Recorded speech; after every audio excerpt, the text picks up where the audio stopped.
TV moko bato ebele TV za radio te bato baza na États-Unis, na Londres, na Belgique, na Allemagne, na Toronto, na Montréal, na Calgary, na Edmonton, bato baza na biso na Charleroi, Tobo Sanité, bato baza na Finlande, la Rose Verte, donc dédicace spécial na yo, la Rose Verte depuis Finlande. Merci na bandeko baza ko na biso na Congo Brazzaville, la Tchemé, Batignolles, Makili, Kili Mungali. Mbote na bino bandeko Kingasani na Kisenso.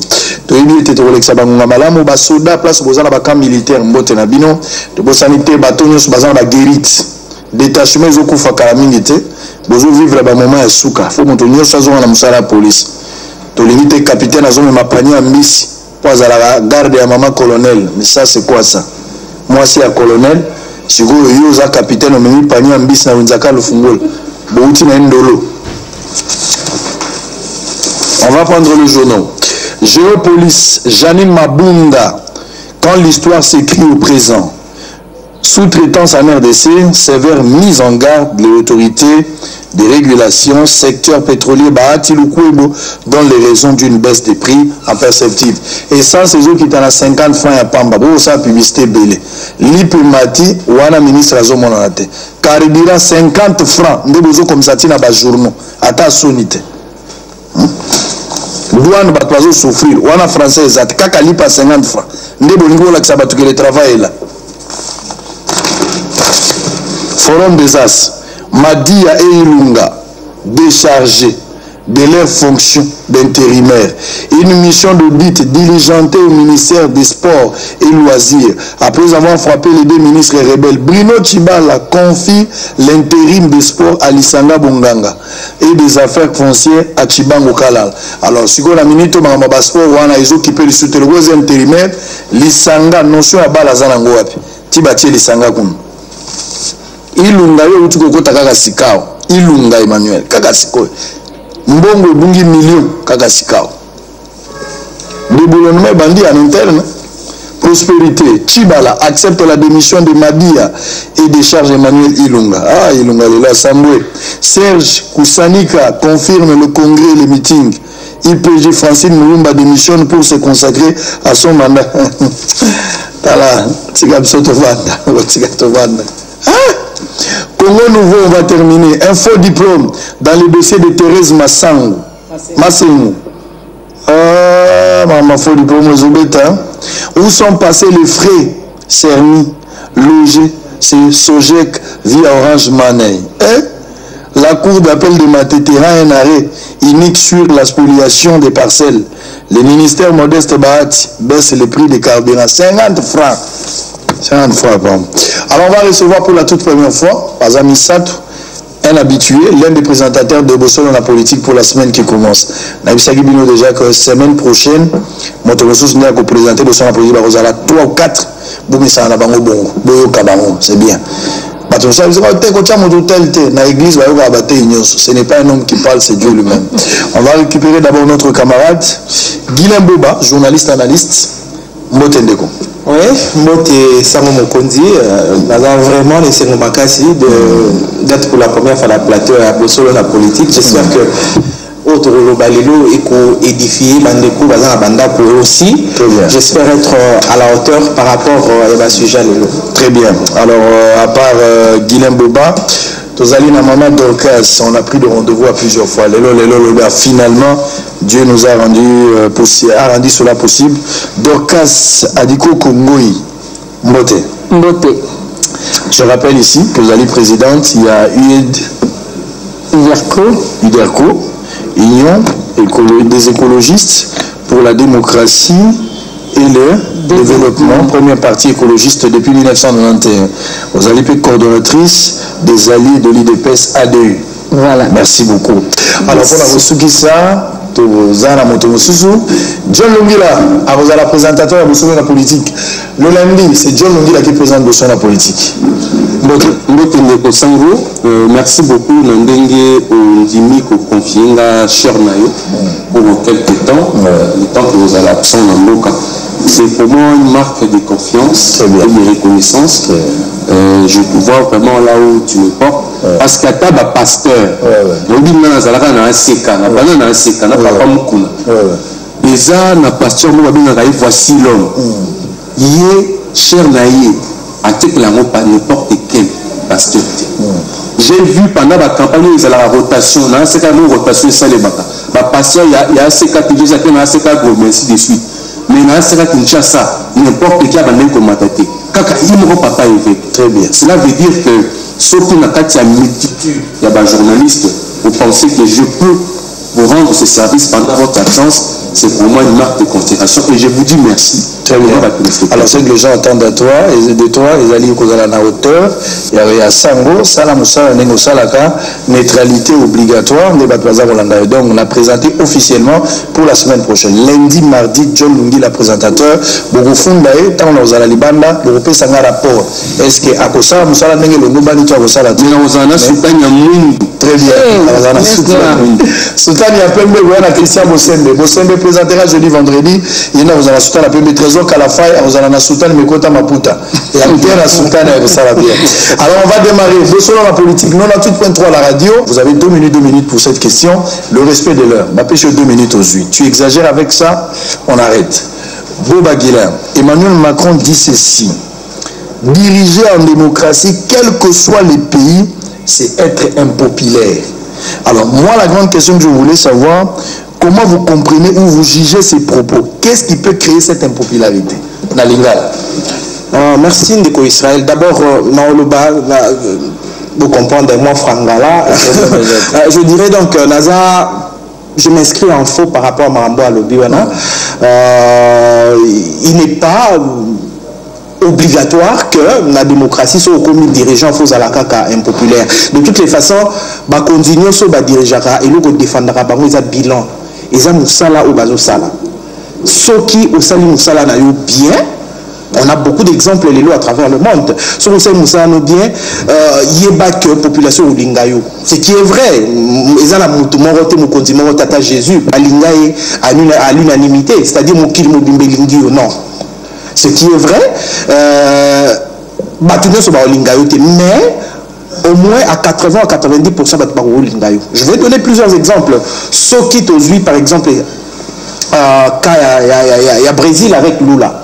Lula, pendant qu'il a pouvoir, peuple à Brésil et Linga qui est, même après que l'on a peuple à Brésil et Linga qui est tout ce que on va créer pour le clouer, c'est simplement parce que Azaki sous la possibilité aux hommes à la pouvoir. C'est la raison pour laquelle créer moi procès on a tout ça, mais les lots Lula reste toujours populaire. Tu as vu exemple il y a Nelson Mandela en Afrique du Sud. Pendant qu'Azaki a pouvoir, Nelson Mandela a toujours été populaire et Alinga m'a quitté la population. L'exemple est là, Macron pour la naïe Kolobayano, ils avaient été fuite en faux. Ils avaient été assez justifié par rapport à la finalité à quinquennat. Par rapport à la finalité à quinquennat, c'est-à-dire Marambo a sali et répondre à l'aspiration à la population. Très bien. Alors, maman Dorcas Adikoko, vous s'inscrivez dans la même logique à Macron ou bien tu rejoins les frères dans un pays où démocratie est zali?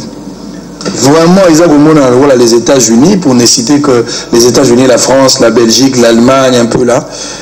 C'est un pays où, même si le président de la République était aimé en entrant, il était démocrate, mais aussitôt arrivé, l'impopularité s'installe. Macron a parcouru pour salité na bâtiment sauté. Alors, il y a impopularité, qu'il parle de lui, pas à bâtiment sauté. Pour qu'il soit là, Bissiko Yazali Macron, à Salinini, gouvernement na Yazana Banani, Yé Moutaouti na socialiste, à quelque panza parti à Batou, à Zui Moutuna gauche, droite, à Salibi Toto, à Fanny Nabi Toto, à Monistiko et Simbité Abandakolobo, dirigeant en démocratie, il faut aller impopulaire. À un impopulaire, suite, à Makambo à Sali, ma bêtise à Sali, modèle à Sali, Lingomba Naye, à Bondi Kuna France, na Koseng sa Pandi, ma parti à Longoli, Yé le lot. Conséquence ya ba péché na yi soko sali kambulelo okanisi ezali yango yebaka tango tozako tambola okofuta masumu wana alors ezali nde ya yemoko yango ba gilet jaune wana ba bimeliye makambo ezako tambola te pour lelo bato ya yibaki oya debochaki azwa sangisi akende ko sala groupe na ye bato na lelo ba se rendre compte que non ngala zanga exemple mutu ayi DPS na tongi na mutu na mutu azongi na nini ne yango combien populaire wana c'est le choix qui détermine les origines. John Louis, si totikali na logique il y a raisonnement il y a ba propos et à Macron on suppose que Joseph Kabila n'était pas si mauvais comme on pouvait le croire hein. D'autant plus que Totoro compris qu'Azaki n'est qu'à victime il y a cette thèse d'impopularité où Macron a zolo balelo donc Kabila n'y était pour rien. Bon au moni Macron le dit il faut qu'on développer en la dimension. Déjà la démocratie acceptée pour compétir la poste le roi et la président de la République, il faut à la prête à tout. Parce que tant vous avez au Kamba, vous avez un résultat. Il faut avoir un risque pour prendre des décisions pour changer le mot. Vous comprendre. Alors, les décisions, des fois, ça peut rater ou ça peut marcher. Mais toucher une grande partie de la population, ça veut dire que ma décision est impopulaire. Même si ça doit porter des changements positifs, mais je donne un exemple. Il y a une brigade qui est en train d'être formée à la police. Bientôt, ils seront déployés. Brigade de la base a mission et changer de mentalité à la Congolais. Ça veut dire que mon chauffeur, quand il est en prison. Ça veut dire que le président veut changer un peu la mentalité et la communauté parce que quitter na c'est makasi. Et changement à un certain moment et que ça la passe. Au moins il y a sur le liba bikisa on a beaucoup non. Il faut battre tout bambeli et que soit menacé le bikisa. Cela veut dire que quand Macron le dit quelque part hasard vraiment peu n'a torté. Mais seulement moi j'estime que politique les alliés domaine non il y a jeu sale. Hein, je rappelle ici ce que Steve Mbika disait à l'époque, na papa docteur Denis Mukwege, tant à Tiki Makamune à l'étine, à l'IA Kota Maramba politique, à Ebissa Lubi, sauf que Mukwege à Tiki, aux médecins comme politicien, blouse blanche naïe, ce côté de la politique et beaucoup ma saleté. Très bien. Cela veut dire que les gens ont travaillé à descendre parce que tous les gens ont fait sa compétition. Ils ont remarqué ça. Jamais on a pu s'abonner à la Félix Tshisekedi. On a pu s'abonner. Sauf qu'il a parvenu pour convaincre les Congolais qu'il y a raison. Félix Tshisekedi. Alors, père de popularité. Maman Dorcas, est-ce que Félix Tshisekedi, peut-être Naning Mambozo Kendele, Félix Tshisekedi a été élu à 7 millions environ par rapport à nombre de votants, mais risque Zali, ceux qui bilan naïe et ça m'a cassité vers la fin parce que tu as parlé de bilan, risque Zala comme appel populaire vers la fin en 2023 et ça peut jouer un avantage à adverse dans le temps peut-être ça sera Fayulu Moïse Katumbi ou quelqu'un d'autre. Na moni ndenge bilan naïe et vous avez la négativité. Pour y moko mutu aza déjà wana aza très positif.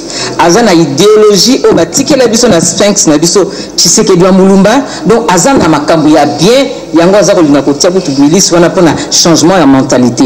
Alors ce que vous avez kanisa ke lokola bolobi FCC bazali majoritaire na parlement na boye ke bango nde bakoya ko sala ke bilan ebeba non toko tika pe tenter ke baya ko kwesa bilan wana ebeba toko veye na nyonso biso toza wana toko veye na nyonso bilan ne kozala mabe te makambo nyonso tolobaka oyo akanisaki yango nde ekosalama eko impacter bato nyonso et puis bilan ozala bien to pensa ta Joseph Kabila ce serait problème. Joseph Kabila en 2006 popularité grave, en 2011 également il a maintenu mais vers la fin Joseph Kabila a manqué des disciples en termes de popularité.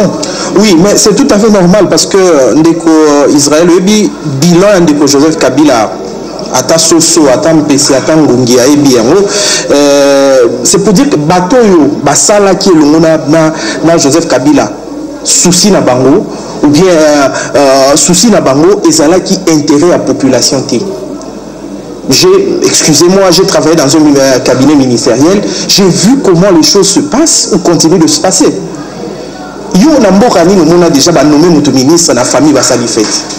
La parole est foufou. Ba nommé mon ministre na quartier basali fête. Oyoka o bena tel. Oh papa. Ça veut dire pourquoi on se réjouit le nom dit du dit il y a réjouissance sur les que tout peut s'enrichir facilement. Natanga d'ailleurs ni moko ça s'accommode vraiment en Afrique et tout moni yango même dans le régime de Joseph Kabila. Clientélisme, népotisme, maramouni ça m'a payé. Oh, et ça dit que même les lots classe, hein, classe. Moi, une fois, mon cousin, nazo blâmé, mais yo, que des ça vivait. Yo, chika trop, on a la licence ni balé. Mais, que ta marandou, là, yo, Vous comprenez? C'est-à-dire, au début, Joseph Kabila a essayé d'être espoir. Même nous, moi j'étais au séminaire quand Joseph Kabila a Romain Mukondi. Il nous a donné de l'espoir. Mais à un certain moment, on a compris que l'intérêt du Congo est Zalaki, leitmotiv n'a été. Tu donnes raison à Macron. Non, n'a pas ça Macron. Joseph Kabila, au fur et à mesure qu'on a évolué, est devenu impopulaire. Est-ce que Joseph Kabila, d'abord, la position à l'époque à Joseph Kabila, le régime à Joseph Kabila, est-ce que tu as dit non la démocratie? Mais on n'était pas la démocratie, le loyo. Sur même dans le rapport Reporters sans frontières et où tu payes ça dernièrement. Parce que Félix a eu bandanique à Siko, a un bébé na bilan na yé, ou fait na action na yé. Le Congo, c'est le pays le plus dangereux pour nous les journalistes. Donc, Mboka Moko sera meki kaka kolobalika Moko attaqué au fin du coup maman présidente. Olodika moi likambo Moko mukie et attaqué ni ya président pas Bakangio. Pour chuter, j'étais en train de dire que Macron a raison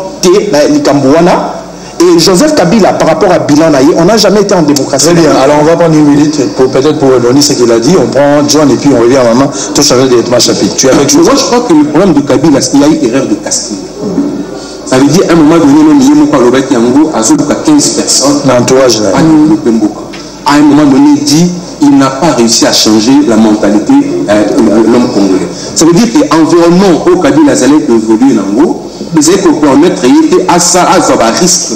Parce que vous avez vu à un moment donné, il a créé beaucoup d'opposants. Beaucoup. Il suffisait seulement que, à rappeler au Salima Beba, au Kobimo, Gangi, au lobby, puis peuple à Foirio.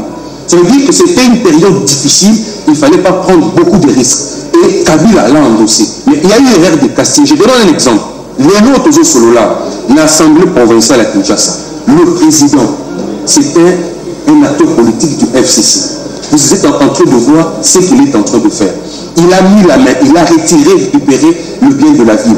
Récemment, ici, le ministre de la Finance provinciale sera interpellé parce qu'il y a un dossier en bon rébellé.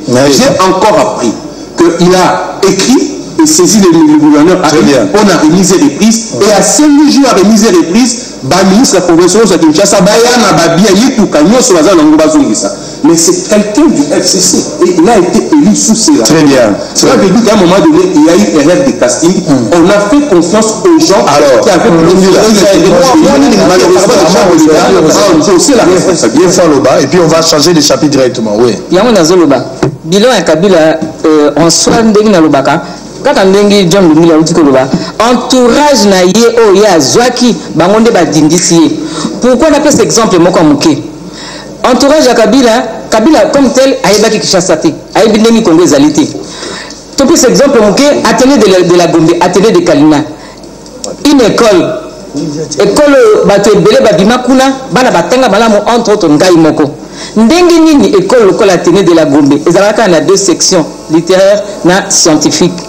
Baeko kamata ba kaboli bakamati champ club bapesi na leka Kabila bakamati boye bapesi na mwasi ya ministre azaki enseignement supérieur kuna bakabeli restaurant à gauche bakamati kuna bapesi ba turc bakamati ba bondi atene de la Gombe ba commissaire eko muke mais bapesi ngo 1000 sections soko zoleka na balabala ozotala ça fait sale et ça me fait pleurer bato bazalaki wana bangonde bayebaki Congo Kabila yebaki eloko moko te bato ya azwaki 15 azako luka nde badindisi et puis le même batouana balingi te mboka na biso bonga to lingi batouana te baya ko entacher makambo ya fachi tala bateli biso Emmanuel Ilungawa ministre congolais de l'étranger batie na affaires foncières bato belé ba komi ko seka entre autres ngai moko ke makambo na biso bongi azo yamba bino bozoke do tala po makambo bonga tala le loti bala longoli to na nini parce que bazali ko banga mapango bazokaki ya miyibi mapango nyoso a l'état bazwaki ya miyibi Emmanuel Ilungawa naza kuzunga si réellement, je te donne 30 secondes. Merci. Si réellement,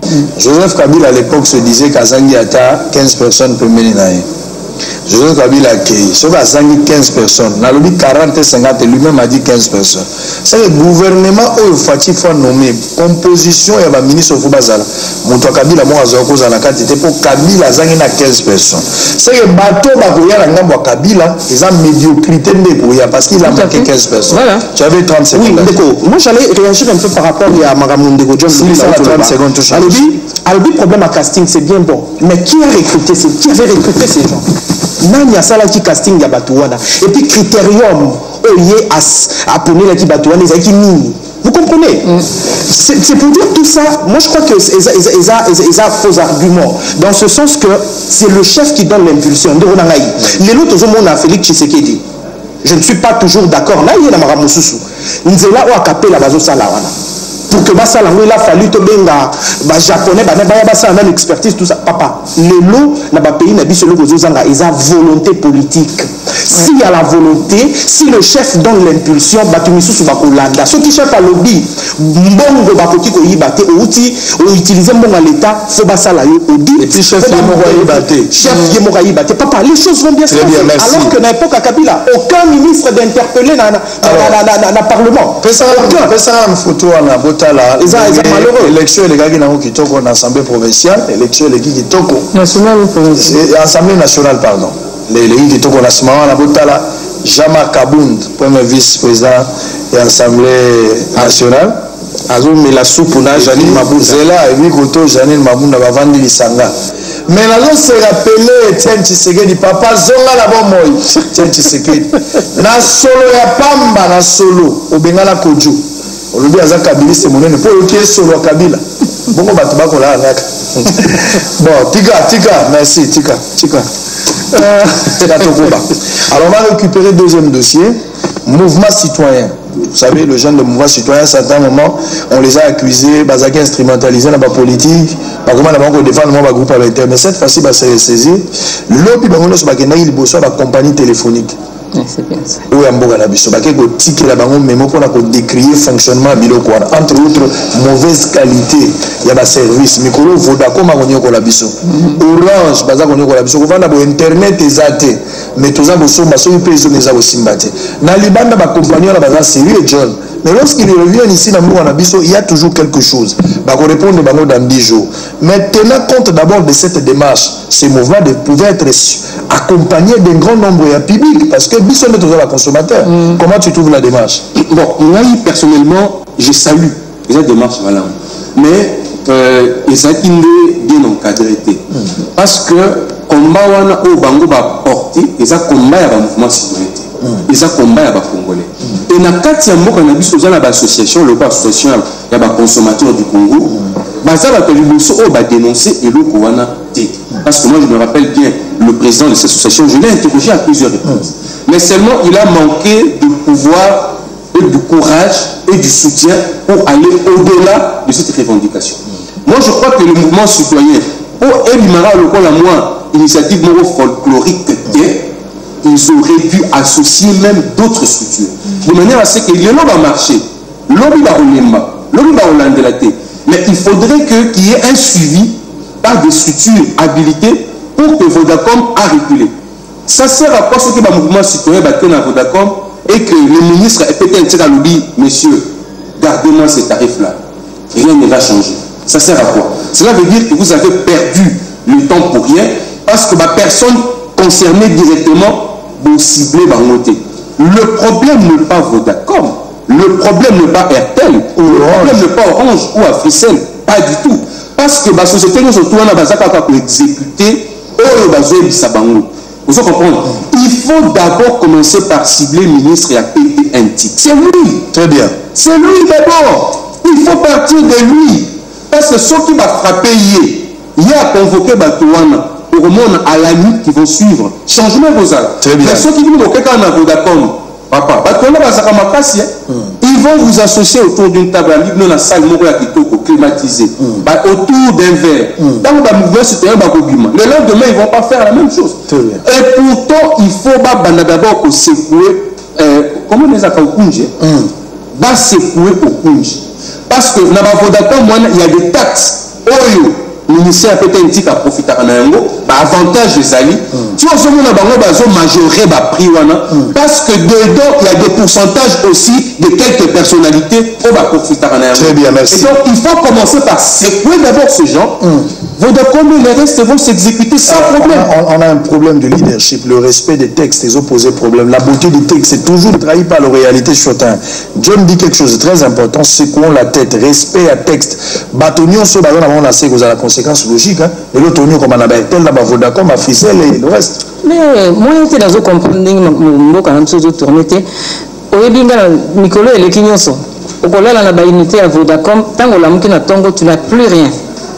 Orange pareil na quitté là qui bango kutu na Orange wana na kena bisi bango en tout cas il faut que la situation na bino bien parce que ba unité na za ko tia ba unité za ko bunga na bengité na salelo comme côté ba tripoter et fandi na local mais ebité makamu ba salaka et puis comme peu mususu na mona quand même très grave au fandi il va mobile na binga kuna poto a benginga na numéro na ye fixe portable akobenga ezobima numéro ya Kinshasa chaque fois faut tout na mais comment ça se fait na lingaka na ye banano phénomène wana basi ba expliquer nga mukeke ya kobenga abengi awa mais tellement que na ba agence wana na ba ten petit sur ba nini monitoring bango ba yebi pour ba tricher et que ça le quoi numéro ebengi awa nzoke uti à l'extérieur ba yibambongo mais est-ce que les kakaka na téléphone nanga to bato nyuso et pourquoi on dit rien bango moko pe ba yebi yango donc eza combine moko il faut que déboulonner yango déboulonnant parce que baza ko yiba biso mbongo na modèle moko parce que nebi que ba coup de film ebele uti à étranger toza ko yamba awa okanisa mutu azali awa il faut tout faire likamona bien pardon yana bakisa il y a mouvement citoyen, il fallait peut-être vulgariser mon action. Pour la monnaie au la télévision, on peut c'est louable, mais vulgariser tel jour, tous allez je pense que je suis tout à fait d'accord. Si vous avez besoin de mon soutien, Filimbi, Loucha et le reste là-bas, Echa, on peut s'amener au plateau sans prix, sans argent. Il faut nos poids. Je suis très fatigué. Vodacom, RTL, Orange, Africell. Tobanaï kosomba $1 na 1000 francs pendant que dollar est à 900. Ba 100 francs les couleurs qui ndawapi pendant autant d'années, plus de 80 millions d'habitants. Ba somba consommation il y a des années. Bon on est sur la mouvement manango Kinshasa commandé dépôt. Bo vendre bino na ba poto kuna ko vendre la même chose na Guinée la Pologne. Yo ya au commissaire qui ça le roi poubelle. Vous blaguez avec les gens. Alors cette fois-ci ou jamais, il faut résister. Mais il faut la démarche pour résister à la procédure. Il a parlé de quelque chose de très important, John Lungela. Tu peux mal frapper la porte au lieu qu'il n'a pas besoin. Tu vas déboulonner, peut-être un petit cokunji. Le bien, il y a un déboulonné. Il y a un coin. Il y a un qui fait un moi, jeep, moi, à chocolat. Il y a un qui fait Foresco. Ah, il y a un qui fait mon frère, moi je crois que Oyo est ali conséquence, il y a un gouvernement ils ont bima la conciliable. Ça veut dire quoi? Ça veut dire un gouvernement wana les gens qui sont au pouvoir par consensus, pas au dialogue tel, ils ne viennent pas pour servir le peuple. Tout le monde, la plupart des ministres c'était pour préparer leur campagne. Il y a quelque chose dans la poche pour que Bameka pour préparer la campagne na bango. C'est ça la conséquence. Ndeko John Aoto le bayango. Ce qui est le ministère, il y a peut-être un tic qui est supposé être là pour l'intérêt de la population et frapper fort. Bande de Kavoda comme maman Zoluba, on va changer yango. Mais parce que lui, il a sa cote part la situation, il profite de cette turpitude pour ne pas gagner. Je me souviens un moment, Bandeko y a un réseau, on a évité ce qu'on permettre d'attendre. Bandeko y a Tigo à l'époque, Bacha, ni numéro de service, ça vous permettait au solo landengo lingi, ça permettait surtout là-bas peuple, aux alamambons, mais à l'époque, Ndeko Kinke Moulumba a bêta fort sur la table. Système parce qu'il y a un avantage à peuple mais il y a des avantages à un groupe d'individus. On dit ben papa, lorsque cette manœuvre profite directement au peuple, vous comprenez donc quand il faudra les ministres pétentique à frapper fort pour que Bandeko change. Et ministre pétentique, je ne crois pas que Yemoko Rozoa initiative voilà le loyo Fachi le président de la République a mécaniquement pour interpeller parce que yé a yébi papa le baki le peuple d'abord. Très bien. Vital Kamerhe spécialité dans le Zarayanguana na bigi yo so yo kelo ka boko interpeller à part na mona gona kisangani photo na la photo ala via caméra za amoni caméra adembe dans na moni photo na oui ça Vital pour la kanza moni baba pesa so na banzela mayo na tala utama dikap vice-président dikap Bon, il n'y a pas de problème. On va prendre au moins la photo. Au moins la photo, on est Motuka Ben, il y a des Chinois. Oui, ça y est, accident là. Côté à ce qu'il y a Gembe, le président Azokufa. Azokumba, il y a des mélanges. Le Mbashi Bongo, Victoire Matsonge pour Nathalie. J'ai pensé à nos receveurs. Il n'y a pas de problème. Alors, on va évoluer. C'est bon, c'est déjà bon. C'est déjà bon. Il n'y a pas de problème. Alors, toujours la publication, il y a Jeune Afrique. Un dossier très sensible, John. Alors, c'est ici où on va se départager. Jeune Afrique dit, a illustré la déclaration au président de la République en disant « Je vais défendre l'état de droit pour tous les dossiers de mon pays. » Alors, parlons du déboulonnement, justement. Pensez-vous qu'avec les noms qui sont été cités, les criminels économiques, les crimes contre l'humanité, ils ont repris le nom de Batou. Il y a Batou, Viola, tout ça, mais les noms de Congolais, on a plus de 50. Mais Batou, la plupart sont Batou FCC. Dans la coalition, dans la cohabitation entre FCC et Nakash, Bomoni photo à Kaboun, Baboun, les lots ensemble. Vous pensez que le président sera-t-il à mesure de frapper ses propres partenaires à lui? John Louis, il a 2 minutes pour la question de demain. Non. Vous avez dit que, dans 10 secondes, solution véritable, avant dans la Poto Baébi, nous sommes aux États-Unis, maman a dit que nous sommes en France, nous sommes en Pamba, nous sommes en sur Makala, Boum, Gilles, tout ça. Mais tout le temps, même que pour que va mettre fin à la complaisance dans le domaine de la télécommunication, il faut payer ça poste. Poste, n'a pas fait besoin de ce qui poste à retrouver place pour que le chef de l'État, est-ce que avec tout ce qui s'est passé, à cause de la capable de frapper ma partenaire? Oui, papa. On a fait un changement les années. Je ne pense pas que papa Kabila a tabazo pour prêter attention à nous regarder à Congolais. Non, papa. À un moment donné, il faut dire aussi non. Qui ne veut pas que les choses changent dans ce pays? Abimata Liboso, attends la Moussaki. Là, il n'y a pas de beaucoup changé. Bisso Nyoso, tout ça n'a pas de changer. Tant que le chef de l'État lui dit que non, trop c'est trop, nettement je veux frapper. Papa, et ça dans la coalition cache FCCT, même dans la Mouka, partout. Ça veut dire qu'il s'adresse aux Congolais. Congolais Nyoso, Oya Kokoya Nakati Ambeba. Il ne peut pas faire. N'importe quoi, papa Mobutu. Tu as dit que papa était FCCT, parce qu'on a opposant, vivant Kitoko. Cela veut dire que même si la zone a pouvoir, mais quand la loi doit frapper, c'est impersonnel.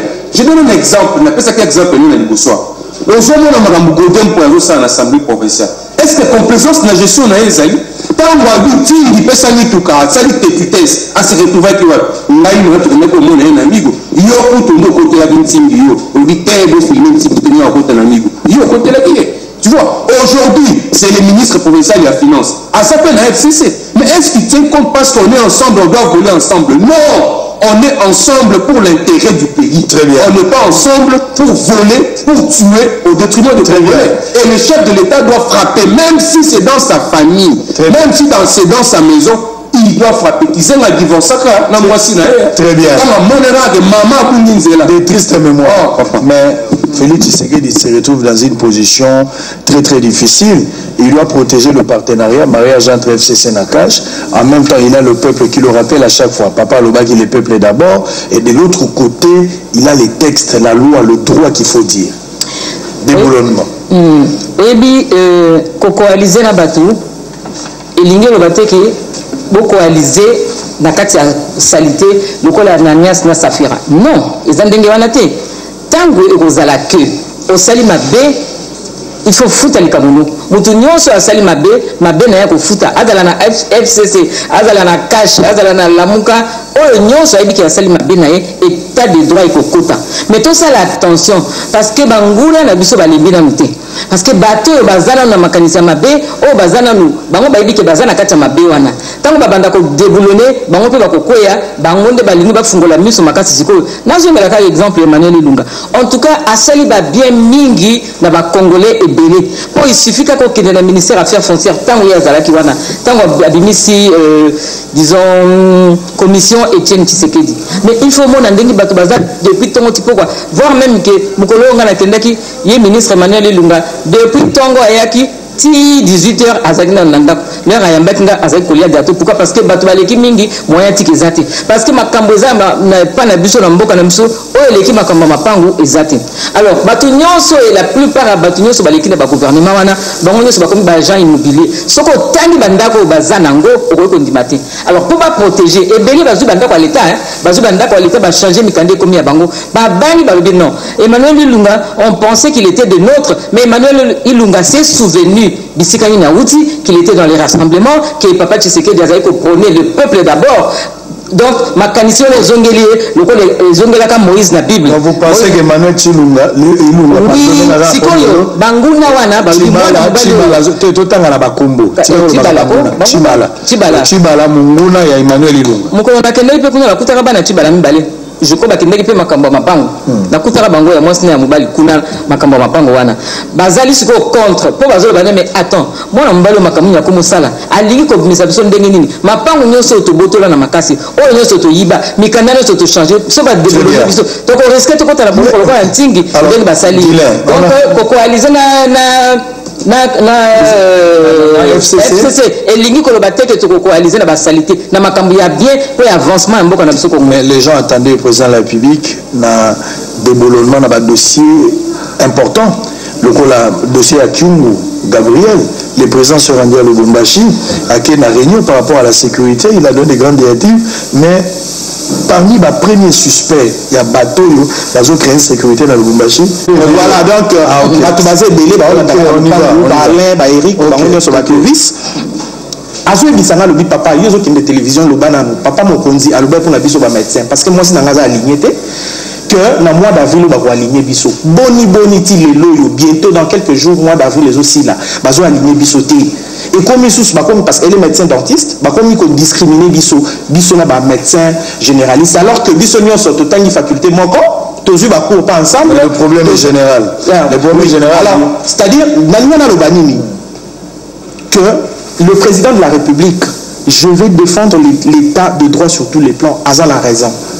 Je voudrais donner en fait, un exemple, mon corps, Bande Koubasa Kouloubamingi n'a cité même Maman Lobiango. Au moment où il est lourd, FCC te dit que c'est l'incarnation du mal, on ne doit pas se le cacher. Mais dans le cas de FCC, il y a certaines têtes qui peuvent se distinguer au Pétoyebi. Président de la République a se dérangé. FCC a réuni Rosalana. Tu connais le bâtiment, mon cas d'Israël. FCC a réuni Rosalana, 500 députés dans l'Assemblée nationale Luana. Azui ba gouvernorat nyonso, Azui Sénat Mobimba, papa. Aussi longtemps que la population derrière Félix Tshisekedi a de l'autre côté, il est président. Un bon jour, la zone poussée dans la révolte, un bon jour, s'il se rend compte que allié na FCC autoyebi batuma B, meki pour tirer les bâtons dans le roue pour la malheur à la population, il peut appeler une première peut-être la monte, il peut appeler la population tout élément pour tout bien la barreau. On attend ce moment. Il y a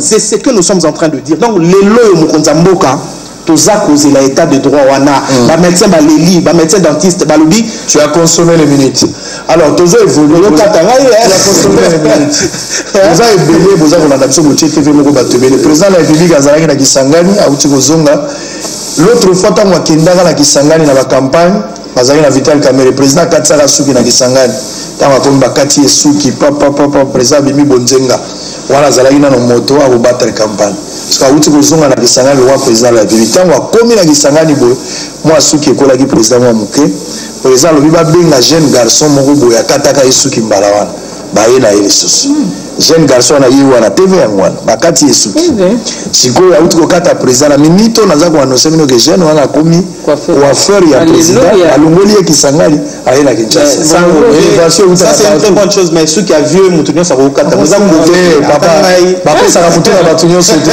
donc félicitations la jeune coiffeur la chef de l'État on va recruter Nzamba Logotie na Tomboli. On va se retrouver après. On va d'abord prendre une image. Nsingi Pouloulou a dit quelque chose de très important. Après ça, il y a une déclaration mon l'Assemblée nationale qu'on le batte. okoki kozala président de l'Assemblée nationale ou premier ministre ou bien membre du gouvernement kaka moto passé na ezali malamu moto azali na passé ezali entaché na irrégularité belé moto azala balinyunyuku moto wana kokozwa esika te na assemblée mais nani azali pena intègre pour que moto wana akota na assemblée nationale to akota na ministère moko boy par rapport au gouvernement se prononcer ensuite singi une image et puis toza kozonga pour tout le bela sikoyo makambo assemblée nationale on toza kokota yango et puis to le bela makambo essu yango ndetikali TV moko batobele TV za radio te à tout à l'heure article 28 na lobi boy mutu nyonso oyo alingaza la ministre mandataire de l'état il faut battre la passer nae yango moni chef de l'état abwaki déboulonné warantini pour nous na lobi boy article 135 vacances parlementaires il faut zonga na base soko zongi te ba okato ba imolimo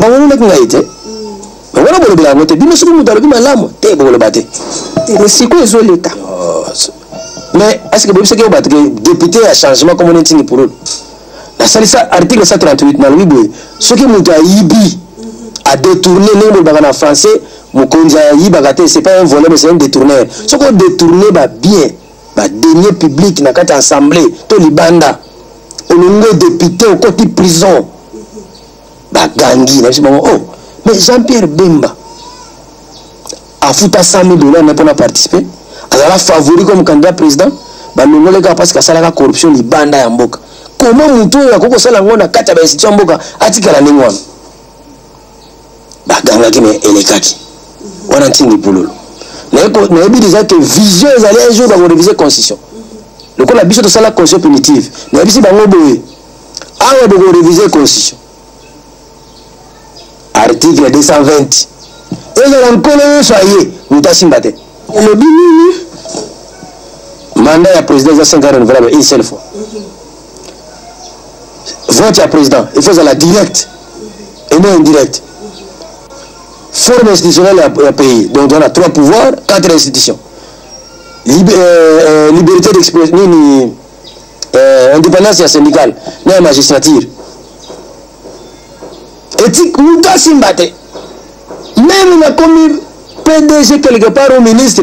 Botikali ba député na lobi muto asimbate même nkolo akitia wa lobi ça la singa lobi Singi pour le député national on va commencer avec John Lungila avoir un homme intègre pour la composition du gouvernement qui toque toi le gouvernement pour répondre à la désirata du peuple il faut tenir compte à passer à battre réflexion à Singi qu'est-ce qu'on pense bon il faut d'abord que évoluer ma casse après la période, on est déjà pas politicien à l'époque coloniale, presque toujours perdre Bango, plus génération où il est déjà disparaître. On n'aime pas qu'il y ait un côté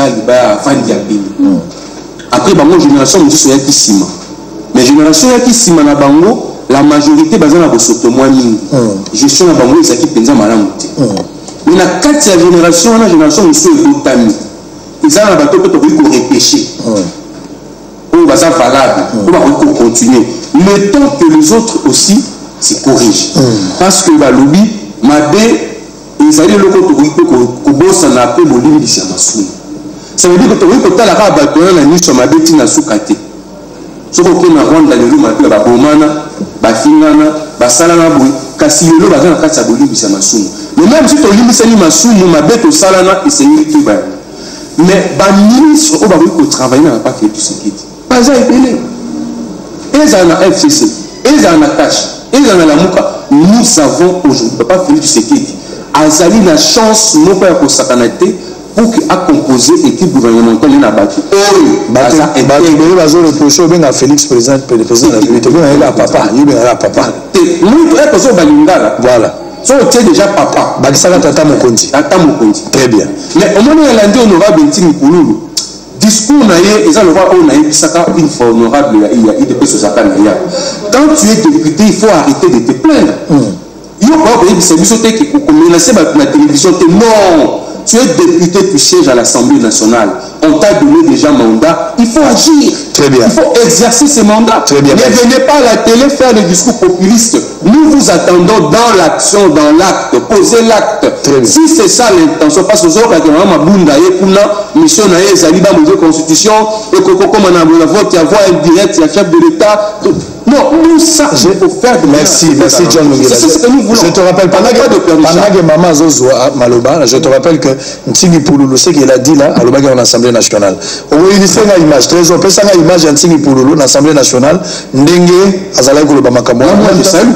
Exactement. Donc, les gars, une Assemblée nationale, toutes ces déclarations là, la Kiwan. Oui, maman. Tenez compte à passer. Voilà, nous avons une image là, qui la présidente de la République. Non, honorable Mabunda Fandi. Na Jean-Marc Kabunda. Jean-Marc Kabunda Kabunda. Oh, papa, tu sais que de la mouka. Non, au moins, c'est pas parce que Bamoussous Bazana FCC, Bissot Ozali Boye, que tu comme ennemi. Non. Ennemi na Bissot Ozali na divergence et pensée. Mais tant que tu as pour la moussala, tu vas te partager quelque chose. On les a dit pour la réjouissance, ticket gagnant. Disons oui. C'est pas beau dans le sens qu'on a. Puisque nous avons dit que tant que j'aime pas, une semaine après, papa tu sais que il y a un bac qui kojo. Bafanda qui côte à côte. Mais tant aussi maman a dit que. Mon colopé Kabunda. Après awa, après parlement, na permanence, alors bien on vient. Tous à coaliser, tous à bien. Mais mon colonne que ce n'est pas ça. Alors là, je vais changer. Mon pour la place, tout comprendre. Alors, Nina Lobaboui, par rapport à Galobi, il a tout à fait raison. Et puis, Nalobakangomi. Tout petit exemple, mon papa, tout ça, comme on a. Quel est le boulevard, les cas devant Sonas? Talanding basali bati ba mandala la loko bazana matanga bakomi mama agito boyna boy na mboka normal vraiment tant batu baza opposer ba candidature na bango mama agito to baki depuis kala ndengi batu baza ko loba baza ko lela batu mususu baza ko kufa bazoka mbongo te tout ça normalement na pays correct na batu mitu eza ko tambola elle ne pouvait pas déposer sa candidature bandi bango ndengi baza ko longola batu mususu kuna na batete la kuna po batika mende yemoko bakoka ko longola babi non ça ne passe pas ça ne passe pas il faut aussi ça donne makambo bandilango. Mais écoutez, c'est trop facile chez nous au Congo. On a plus de 50 mois au fouti batouté. Et pourtant, tous les gens dans la campagne électorale, aux Kabila Batouba super, c'est tout. Aux Ako la coulée douce, aux ma sénatrice. Aux Ako finga Batouana, na o bazako kufa, o bakufi, o bazana na pauvreté. Les caca na boulevard, on peut comprendre. Oualande na ko tiens na papa président Fati. Côté on est français la peine attention na batu nini oyo bazala na ye parce que ce qui lala wana ko pole kotika na kati bako mona batu nyo sondeng moko alors on a linga qui pour la honneur ya ba maman lokola maman bunda leki asala na peu différence parce que bisika maman zali différence ezali mais tant que tozotala oya sonas eza ko finisa biso ba maman babitala ba maman bozalaki wana makambo sali donc to lingi ndenge wana te papa ntingi ya lobili kambo ya solo moto nyonso asali mbeba oyo asali nyata na bosoto oyo eyebani vraiment il faut l'écarter pour comprendre bana bazako ya bayebake wana salaka mabele so bazako parce que a péché alors Négoguila na même ordre d'idée mais la rose la image ya ntingi pour l'Assemblée nationale pour la repesa kilo voilà très bien il est là dans l'Assemblée nationale wana ntingi pour lulu ba makambo a lobi premier c'est ce qu'il a dit là mais ba ce qui est dans l'Assemblée nationale ba wololi comme yibi bango atuli ntingi atuli na article na il y a bonne mère ça va vous dire pas tout mais atuli ce que ba coopérer nyonso ba bandi côté la zo alinga ba biso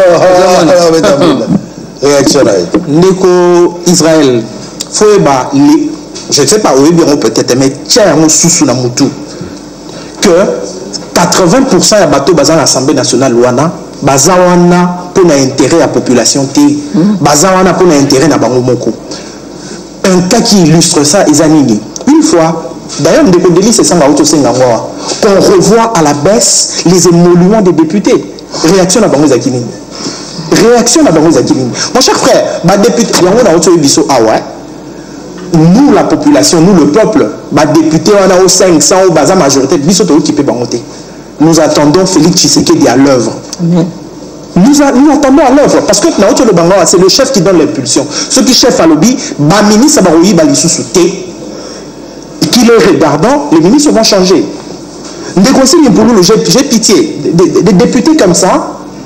Malheureusement l'Assemblée nationale qui est honorable honorable Délice de Christelle Vonga qui sont là pour l'intérêt de la population tout ça la nini on dit la démocratie c'est la dictature de la majorité en termes de nombre tellement basé délai il est tout à fait normal que bazoua les dessus sur lui mais et là on a reçu un Singi Pouloulou à baisser les bras.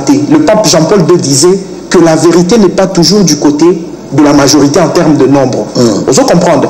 Moutoumoko a capé parfois à mesure de bouger un plus grand nombre. Il y a bateau en face. Donc, à continuer, et puis, moi, c'était mon maman à Outikoloba. Tata Mokondi à Lubaki, tout ça, c'est martelé.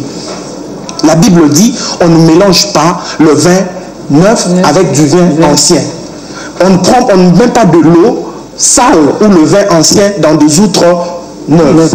Au rôti jamais reçoit super acide. Qui se base au bacalo sangi c'est papa sur le lati et au katana. Je pense que vous comprenez bien. Alors on va finir avec dossier essu. On va commencer avec John Lungila. Et puis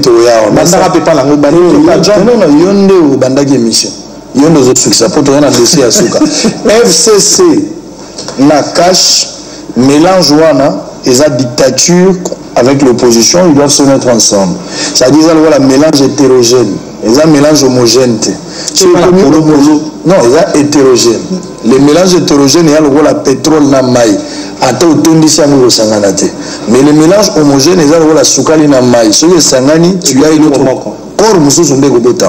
Donc il faut voir tout ce qui se passe. Alors, John Lundila, tu as quand même des informations par rapport à l'Assemblée et par rapport à le ministère de l'ESU, enseignement supérieur universitaire.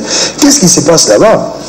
D'autant plus qu'il y a une suspension par les ministres AI. Il y a au ministre AI aux intérimaires. Mais tu vas suspendre le secrétaire Nakatia ministère Nayo. Ce n'est pas une violation. D'autant plus que le ministre AI n'a pas compétence ou le pouvoir de suspendre et de nommer. Merci beaucoup pour le tournoi. Je crois que le Seigneur a l'habitude de ça d'abord au départ chance n'a pas chance à réussite. Optimisme fait ça à la bisomie. Malheureusement ça a milité. Alors que FCC c'est l'incarnation du mal. Là c'est quand même trop fort. Je dis tout de suite que Papa Félix Tshisekedi a la possibilité de faire la casting dans Malam pour pas composer tout gouvernemental. C'est un exemple banal, simple, il y a Godem Poy, dans l'Assemblée provinciale, on voit ce qu'il fait nous à ça veut dire que dans la FCC, il y a des fonds. Il dit que c'est l'incarnation du mal.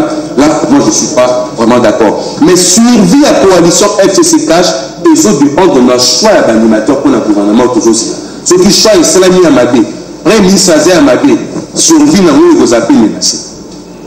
Enseignement supérieur universitaire et Zali. Secteur où on a outil pour travailler. Si le fait là pour travailler, ça fait maintenant plus de 2 ans. Et donc, il faut comprendre que la décision de Jean Makakuna, ministre Azan a cabinet, mais il existe aussi ce qu'on appelle l'administration. Dans l'administration, il y a un secrétaire général, c'est une femme. Nakatia Issou, c'est une femme. Je crois que c'est le moment où il vit. Vous voyez? Mais quand le ministre prend une décision, s'il est arrêté, c'est la secrétaire générale qui doit notifier. Ça veut dire, ma nommé au papa sans le reterme à Ilikin, CGN va notifier à qui il faut installer. Maintenant, on reprochait dans la secrétaire générale, moi, l'enterre pour s'exécuter. Au moins, il n'y a pas universitaire à Kinshasa. Va changer secrétaire général académique ou total. Très bien. À traîner qui m'a manqué pour la remote. Donc il n'y a pas une violation. Vous comprenez?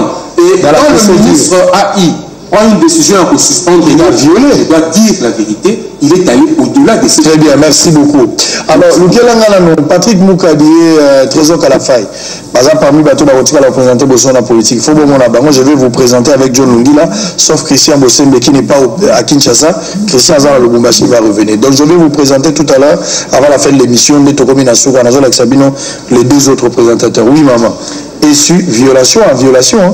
Vraiment. Déboulonnement, il faut y à côté. Le ministre qui n'a pas compétence. Qui n'a pas compétence, il faut azéla. Vivement que va changer dans ministre Ango, va changer le gouvernement Bima comme ça, aïe gérer bien le président Tshisekedi bateau yé moko bati tango ya zali wana oya gérer parce que on y a bazali wana mité c'est baby donc moto lingo sala ndenga lingi ali alamuki aye yo longo yo fanda yo sala boy po nini balingi batia bato ya bango batika la wana libela mais faisons attention na bango mais je pense que ça ne va pas passer en plus c'est une femme to na nini boy pour na ba maman mais comme tu na pour na nini pour na ba maman mutako sala musane malamu kaka po azwaki lanterne na likambo na non très bien alors ndeko aussi ça comme ça je vais montrer une photo ici et puis je salue en même temps voilà je reviens très bien. Oui, merci beaucoup. Merci, le ministère de la maîtrise, il y a un dossier.